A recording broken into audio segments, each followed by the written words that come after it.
In so many villages around Great Britain, there are certain treasured traditions and events that happen every year. Like a huge glowing bonfire for Guy Fawkes Night, or a bustling harvest festival to celebrate all the food grown on the land. In Upper Hexton, many of these kinds of events occurred annually, but there was also something else that happened once a year: the March Fair. It was certainly a highlight of the calendar for everyone in Upper Hexton, the perfect thing for those chilly spring months when the mornings are still dark and summer can still feel so far away. The fair was run by Mr. and Mrs. Lennox, and the couple had arranged it ever since they'd retired 10 years ago. They were a good team. Mrs. Lennox would be the first to admit that she was a stickler for the rules. She loved organising the posters and general promotion, as well as making sure the tables and chairs were arranged just to her liking. She took great delight in ticking things off her to-do list. In contrast to his wife, Mr. Lennox was a little bit more disorganised, but he always came up with the best ideas that made the fair extra special on the day. The fair had a different theme every year. Whatever it was, there were a few constants. It was always held on the last Saturday in March, and it was always held in the stone-built village hall, which was the perfect blank space for any kind of event. Once the fair was over, there were always lots and lots of homemade scones to eat, Mrs. Lennox's speciality. And it was always a competition of sorts because Mrs. Lennox was very competitive. No one could forget when she trained for the parents' egg and spoon race at the school for weeks and weeks. Although the fair was one of the few events she didn't compete in, she always joined Mr. Lennox as a judge. They judged plenty of fairs for various things. One year, it was a pet fair, but there had been a pesky escaped budgie that had taken hours to catch, and everyone agreed that it would be best if animals were not involved in the future. Every year, the fair was something adults and children alike looked forward to. It always brought everyone from the village together, especially as the gossips amongst them loved to speculate what the theme might be. Mr. Lennox had an idea for the theme that year. Often his ideas came to him when he least expected it, like a sudden lightning bolt, and he would shout out for Mrs. Lennox before the spurt of inspiration slipped away. This one came when he saw children with chalk creating pictures on the pavement of big fluffy clouds and tall castles. "An art fair," he said. It made perfect sense when he considered the idea further. There had been a steady increase of interest in crafts around the town, with ceramics classes and some beginners' photography workshops up in the hills. He'd spotted Anika Jones out by the river painting a watercolour, and she'd said that lots of people were enjoying flexing their creative muscles. He'd mulled over this idea for a while at the time, but it hadn't clicked as an idea for the fair until he'd seen the children with the chalk. It made perfect sense. Upper Hexton was an inspiring place with its rolling hills and thick purple heather. Mrs. Lennox had been thinking about what the fair should be too, and she'd been quite taken with Saskia Burns's splendid carrot and orange cake, which had been served up at the church hall fete earlier that year. Mrs. Lennox was a very keen baker, and she loved nothing more than when the village came together to cook up all sorts of delicious pastries and cakes. There was always a brilliant selection for any kind of bake sale. When she suggested a baking fair to Mr. Lennox, though, he was adamant that an art fair would be better. Imagine, the next big thing could be in Upper Hexton, and there was so much talent in the village. It would be one huge competition. It would be marvellous. Mrs. Lennox looked at how excited her husband was with some amusement, and then she nodded. So it was agreed. Upper Hexton would hold its first ever art fair, and there soon became a real buzz around the news. Mr. and Mrs. Lennox couldn't believe the enthusiasm as they walked around the streets. They gleaned that many villagers had dug out old easels and paints, and some went to the art shop to buy more supplies. Everyone was talking about the fair, at the school gates, in the queue for the butchers, and in the village pub. It was easy to recruit plenty of volunteers to help out with all the preparation. Everyone wanted to be involved in some way or another. Mr. and Mrs. Lennox were very excited to judge the fair. Both had very different tastes when it came to art. Mrs. Lennox appreciated a good still life, whereas Mr. Lennox was a big fan of photography. There was much debate over who would be on the judging panel as the third member, and in the end, they decided to ask an art teacher from the local school, Caroline Lomond. She had lots of experience and a good eye. Caroline was delighted to be asked and volunteered to donate a prize from her collection of supplies, a beautiful set of brushes and some oil pastels. The donation was very generous, and the Lennoxes couldn't wait to award it to the best entry. Once they agreed on the basics, the rest came together quickly. The couple spent days putting up posters everywhere with the date and time to encourage entries. It was the talk of the town. An art fair, every age, every medium. Many of the villagers started to think about what jobs they could help with. Mr. and Mrs. Lennox's daughter, Lily, was the caretaker at the local school, and she was a dab hand at creating different displays. Lily knew this would be the best solution for the artwork. Everyone agreed it should look as professional as possible, and there was lots of help with framing from Mr. Morris in the local hardware shop. The day before, many villagers gathered to drop their art off. It was all arranged. Smaller pieces like ceramics went on the tables, and lots of the paintings could easily go up on the walls and on the bespoke display equipment Lily had built. The competition would be anonymous, so there would be no label stating who had done what, just an entry number next to each piece so that each could be judged as fairly as possible. To make it especially fair, there would be a category for the under fives. There was so much to do before the big day, and the atmosphere in the town was electric. Finally, the morning of the fair arrived, and it was that crisp springtime weather that was ever so inspiring. The sky was bright blue, and the air smelled fresh. It was the perfect Saturday for a fair. Mr. and Mrs. Lennox had been up for hours putting the final touches to the hall. It looked fantastic inside, and all the artwork was carefully placed. Plus, there was plenty of bunting.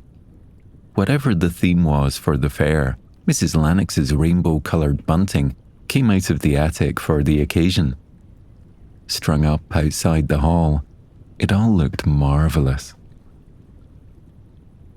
Mrs. Crombie had agreed to deal with people coming in and out, so she sat there under a big homemade sign that said, Upper Hexton Art Fair. Jasper Cairns turned up early with all his equipment. He had been a professional artist, and years ago he had sold his watercolours across the world. Now he was retired, but he wasn't about to enter the art fair. There was no particular rule that said he couldn't, and indeed, the Lanexes had hesitated to add many stipulations for entry, but he felt it wouldn't be right. He did want to get involved, though. He told the Lanexes that he wanted to volunteer to do some live sketching as people came in. He would draw caricatures and hand them out. They only took a few minutes each, and he could create a brilliant, albeit not particularly flattering, likeness for each visitor. The event began, and Mr. and Mrs. Lanex walked around. People watched them with reverence. After all, they were the judges, and Mr. Lanex felt a swell of pride as he looked at what the village had achieved as they'd come together for the setup. There were so many pictures of the hills in many different media, lots of pastels and some watercolours. You could tell the villagers had been out at all sorts of times to capture the sunsets and sunrises. Mrs. Lanex spotted Kathy Reynolds over by the door. She was trying to be helpful by cleaning away a selection of red teapots.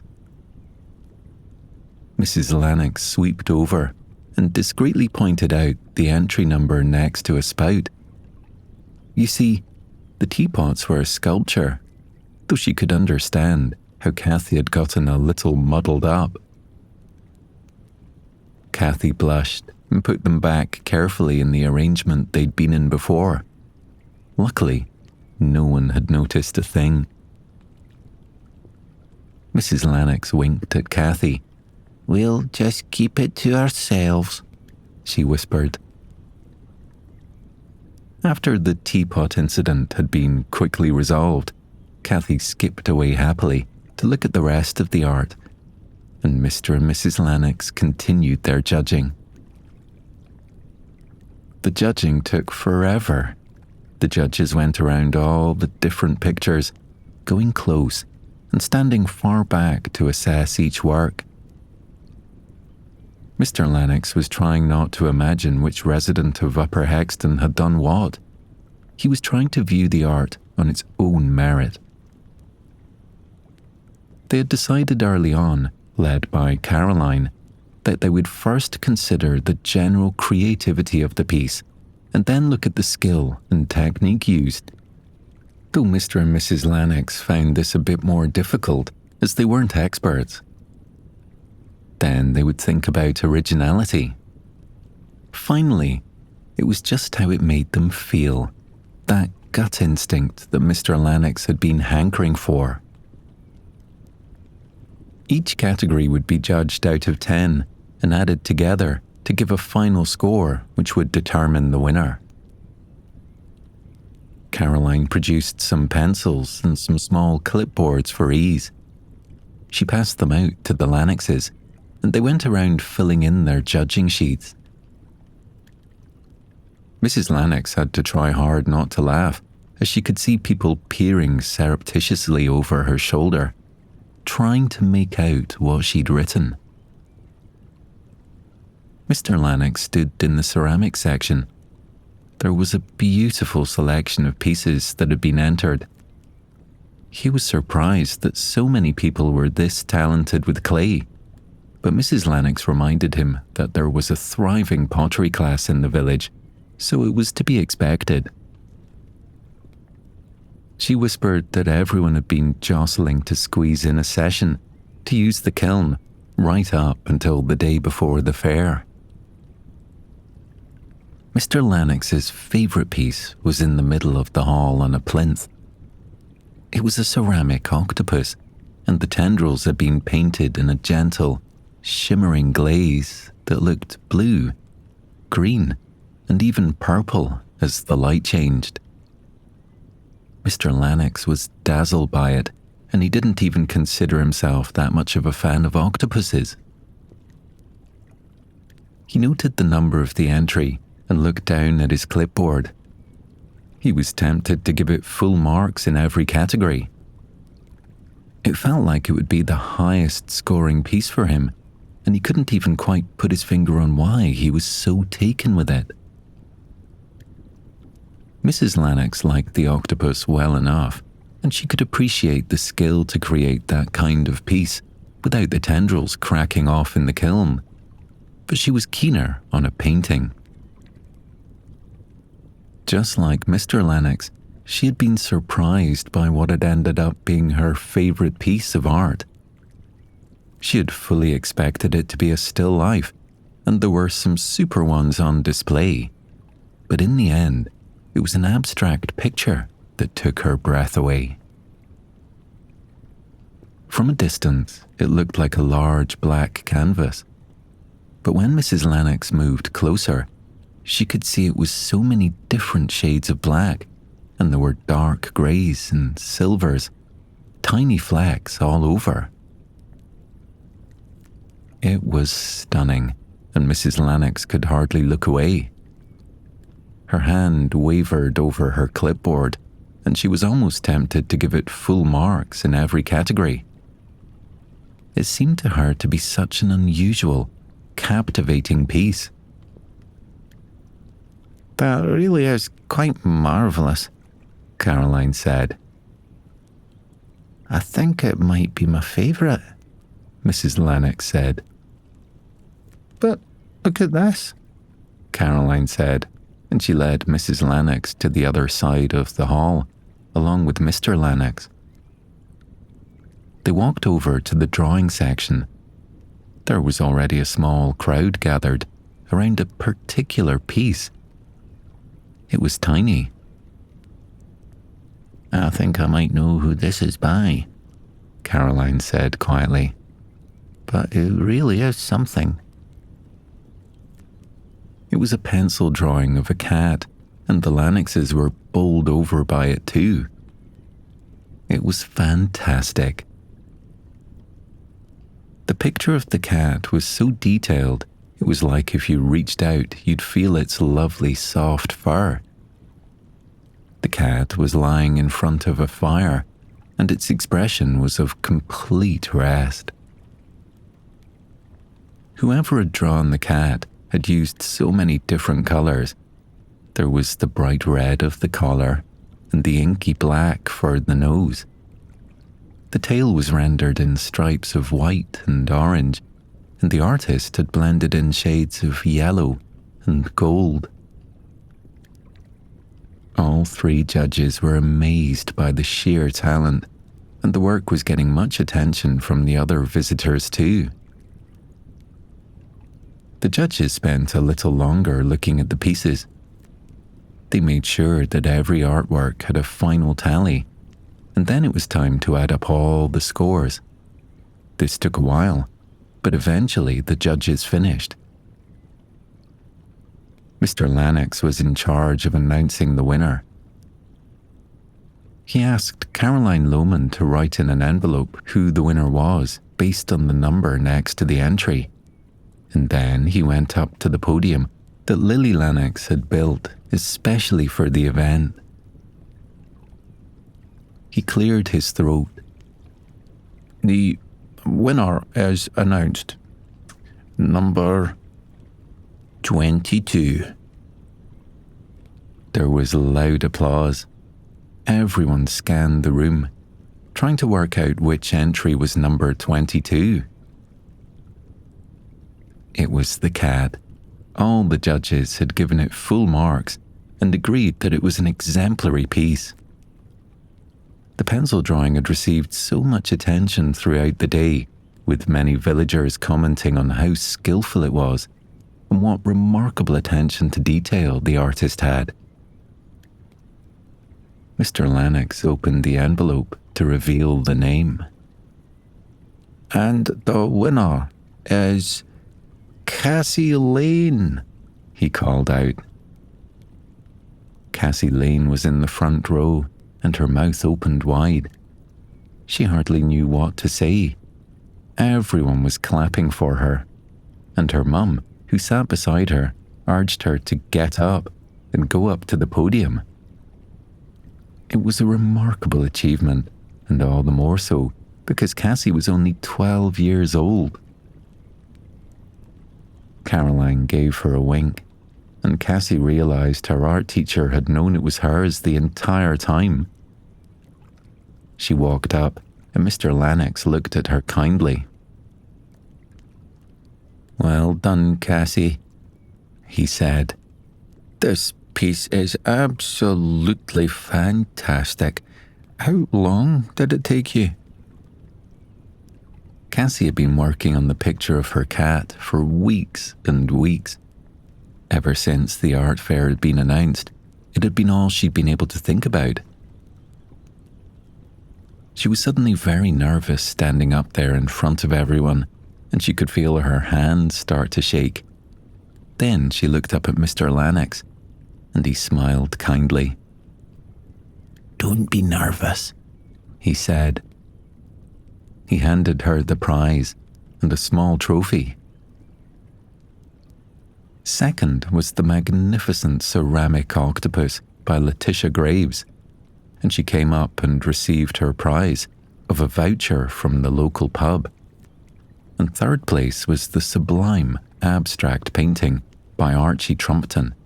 He got a silver fountain pen. They announced the under-5 winner too, which was Teddy Hughes. He'd made a collage of leaves, collected and dried from around the village. His prize was a set of crayons, and he toddled up sweetly to collect them. With the prizes awarded, it was time for the cream tea. Mrs. Lennox gathered some of the villagers, and they moved the tables into the hall centre. Mrs. Lennox and her team of helpers laid out many mismatched teapots and milk jugs.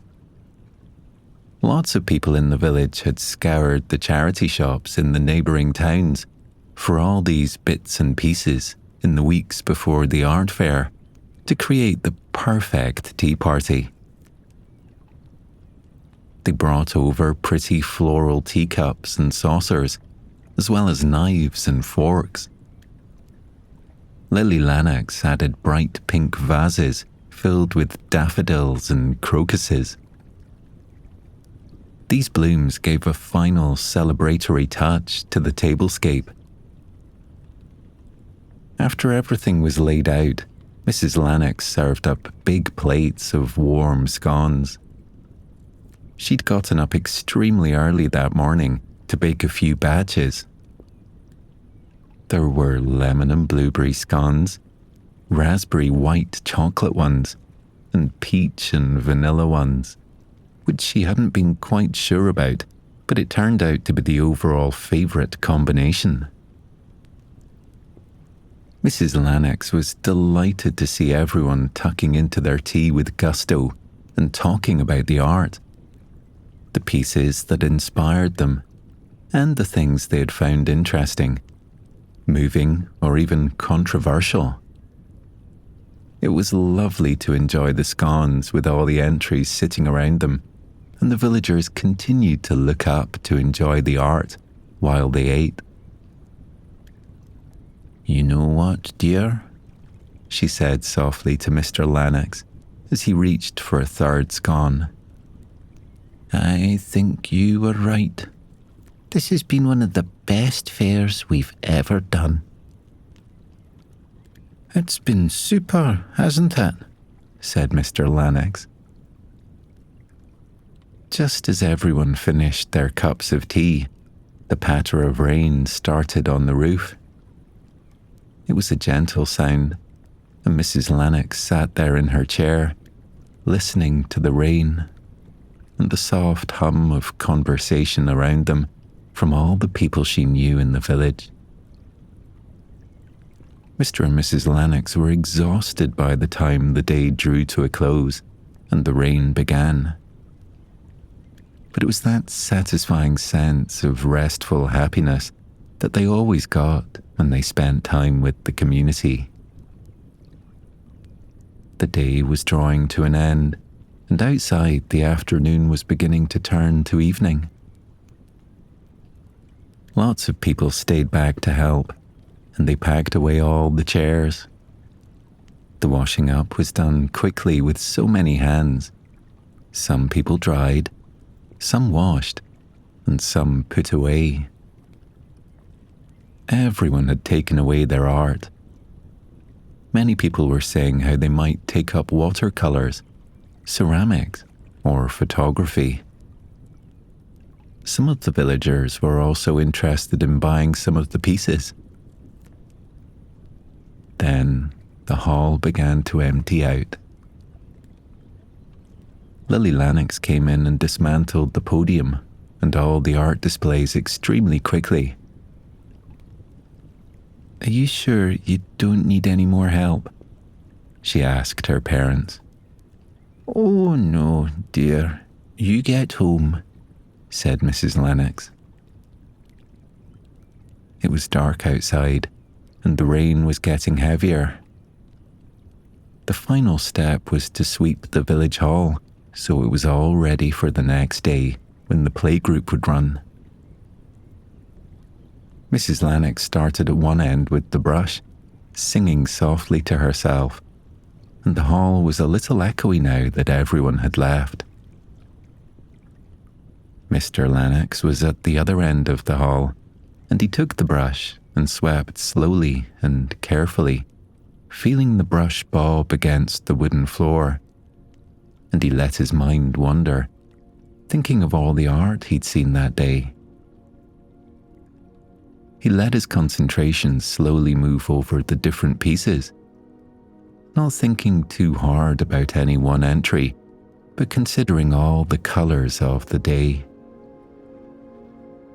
He fell into a rhythmic sweep, and the colours of the octopus swept through his mind, making him feel so content.